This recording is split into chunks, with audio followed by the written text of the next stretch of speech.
wai ni Allah wallahi mutane akwai mantuwa man wai a ce mutum yana dan gidanku ko yaushe hina ma alheri wai sai lokacin siyasa ya taho lokacin zabe wai ka ce ka zabi wannan baka ma san inda ya hido ba. Assalamu alaikum barka da ana lafiya ina ganin ba ka jama'a wallahi abubuwan gana na mutane kan mama na mi kenan ya za a yi mutum na dan gidanku ko yaushe hina ma alheri ko yaushe kana tare shi wai ya taho yanzu ya hito takara wai ka ka ɗauki wanda baka ma san inda hito ba. Zuciyar mu guda da kai haba wallahi kai yanzu cika ai a matsayi nai na kebi ai gidan kowa yake in bai ba kai ya ma baka ga ka'idar cika shi ba ma sai ya taho ya ce kamfe zai yi wai takara zai ba mu adade mu jawo shi ma'aza kuma ga ka'idar cika ta biyu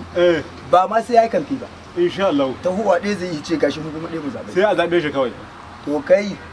don na duk kebe wani na abaci unwanin cika ba babu shi wallahi ba ministan alheri ba a yi shi ba kayi taka kayi ta rago ba a yi shi ba jiwa ba ki haƙaiwa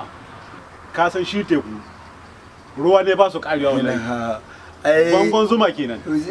bangon sukari dai ai ita su ai an huta su gaskiya wallahi an huta su wallahi tallahi Allah dai gwada mu gaisa ka san shi ai da ya tahi taho muna da babban kuma alheri sai to muna da jam'iyya ta ADC alamar gaisuwa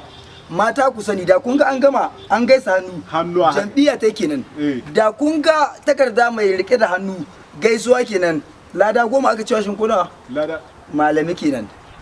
ka gaisa ka samu lada ka zaba ka samu alheri ka gaisa ka samu lada ka zaba ka samu alheri masha Allah Allah ya kara mu cika alheri ku mai da hankalinku mata dole mu